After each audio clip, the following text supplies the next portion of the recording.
নমস্কাৰ বন্ধুসকল, এছএমএছ ভাৰ্চনলৈ সকলোকে স্বাগতম জনাইছোঁ। আজিৰ টপিকটো হৈছে চেনিটাইজাৰে কৰোনা ভাইৰাছ সম্পূৰ্ণৰূপে ধ্বংস কৰিব পাৰে নে নোৱাৰে। যদি কোনো কৰোনা ভাইৰাছ হোৱা ব্যক্তিয়ে চেনিটাইজাৰ খায় তেনেহ'লে কি হ'ব? তেওঁৰ বেমাৰ ভাল হ'ব নে কি হ'ব? আজি মই ইয়াৰ উত্তৰ দিবলৈ চেষ্টা কৰিম। তাৰ আগতে আমি জানিব লাগিব যে কৰোনা ভাইৰাছটো মানেনো কি? কি হয় কৰোনা ভাইৰাছ? আমি কৰোনা ভাইৰাছ সকলোৱে টিভিত দেখিছোঁ। আমি খালি চকুৰে কৰোনা ভাইৰাছ দেখিব নোৱাৰোঁ, কিন্তু অনুক্ষণ যন্ত্ৰ হোৱাত আমি কি কৰিব পাৰোঁ? দেখিব পাৰোঁ। সকলোৱে নহয় কৰোনা ভাইৰাছটো দেখিছোঁ, সকলোৱে এনেকুৱাকৈ দেখিছে। এইটো হ'ল বাহিৰৰ পৰা এনেকুৱাকৈ আমি কিছুমান নহয় ঠেঙৰ নিচিনা দেখা পাওঁ। কৰোনা ভাইৰাছটো গ'ল তাৰপিছত ঠেঙৰ নিচিনা দেখা পাওঁ। এইবোৰক স্পিক প্ৰটিন বোলে। এইবোৰৰ নাম হ'ল স্পিক প্ৰটিন। এইবোৰৰ কাম হ'ল মানে এইবোৰ আমাৰ ঠেঙৰ নিচিনা কাম কৰে, চলাচল কৰাত, খামোচ মাৰি ধৰাত। মানে কি আমাৰ কৰোনা ভাইৰাছ কেনেকুৱা হয়, যদি কোনোবা ইনফেক্টেড পিপুল আছে কৰোনা ভাইৰাছৰ দ্বাৰা, তেওঁৰ পৰা যদি আমাৰ তাত ড্ৰপলেটৰ জৰিয়তে কৰোনা ভাইৰাছ আহে, ড্ৰপলেট আহে, তাতে কৰোনা ভাইৰাছ আহি আমাৰ দেহত এই স্প্ৰিং প্ৰটিনে কি কৰে, আমাৰ দেহত ধৰি ৰখাত সহায় কৰে। তাৰপিছত ছেকেণ্ড ভাবিছে ইয়াৰ ভিতৰত কি থাকে। ইয়াৰ ভিতৰত এইটো কেৱল স্প্ৰিং প্ৰটিন বাহিৰত, আৰু ভিতৰত থাকে জেনেটিক মেটেৰিয়েল। জেনেটিক মেটেৰিয়েলৰ কাম হ'ল তেওঁৰ নিচিনা নতুন সন্তানক জন্ম দিব পাৰে, মানে আৰু কৰোনা ভাইৰাছ কি তৈয়াৰ কৰিব পাৰে। এতিয়া মই ক'ম চেনিটাইজাৰে কৰোনা ভাইৰাছৰ ওপৰত কি হিচাপে কাম কৰে।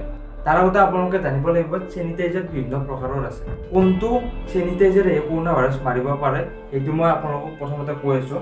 মানে এইটো চেনিটাইজাৰ, সেইটো চেনিটাইজাৰে কৰোনা ভাইৰাছ বা বেলেগ যিবোৰ ভাইৰাছ আছে ধ্বংস কৰিব পাৰে, য'ত 60%তকৈ বেছি এলকহল থাকিব লাগিব। মানে যিবোৰ চেনিটাইজাৰত 60%তকৈ বেছি এলকহল আছে সেইবোৰে কৰোনা ভাইৰাছ ধ্বংস কৰিব পাৰিব। কেনেকৈ এতিয়া ধ্বংস হ'লে মই আপোনালোকক কৈ আছোঁ, যেতিয়া আমি হাতত কৰোনা ভাইৰাছটো লাগি আছে, যেতিয়া আমি কি কৰোঁ চেনিটাইজাৰ স্প্ৰে দিওঁ মাৰোঁ, তেতিয়া কি হয় যে চেনিটাইজাৰে কি কৰে কৰোনা ভাইৰাছটো পৰে। চেনিটাইজাৰটো এই চেনিটাইজাৰত যিবোৰ এলকহল আছে, এলকহলে যিবোৰ আছে স্পিক প্ৰটিন, ইহঁতৰ লগত ৰিয়েকশ্যন কৰি এইবোৰ ভাঙি পেলায়। স্পিক প্ৰটিনবোৰ ভাঙি পেলায় আৰু এই লেয়াৰখনক কি কৰে ধ্বংস কৰি ইয়াৰ ভিতৰত যি জেনেটিক মেটেৰিয়েল আছে সেইবোৰক কি কৰে ধ্বংস কৰি দিয়ে। মানে চেনিটাইজাৰে কৰোনা ভাইৰাছ হওক বা বেলেগ কোনো ভাইৰাছ হওক সম্পূৰ্ণৰূপে ধ্বংস কৰি দিব পাৰে। কোনো কৰোনা ভাইৰাছ হোৱা ব্যক্তিয়ে যদি চেনিটাইজাৰ খায় তেনেহ'লে ভাল কি হ'ব? যদি মানুহে চেনিটাইজাৰ খায় তেনেহ'লে কৰোনা ভাইৰাছটো নোহোৱা হ'বই, তাৰ লগতে আৰু এটা ঘটনা ঘটিব। আমাৰ যি লাং আছে তাতে আমাৰ নহয় ৰিচেপ্টৰ, যেতিয়া আমি এলকহল খাই দিম তেতিয়া সেই ৰিচেপ্টৰবোৰ কি এলকহলে ধ্বংস কৰি পেলাব। যদি ৰিচেপ্টৰে ধ্বংস হৈ যায় আমি খোৱা লোৱা বস্তুবোৰ কোনে সংগ্ৰহ কৰিব? যদি ৰিচেপ্টৰে ধ্বংস হৈ যায় তেনেহ'লে কি হ'ব? তেওঁৰ কামবোৰ নচলা হৈ যাব, অৱশেষত মৃত্যু হৈ যাব।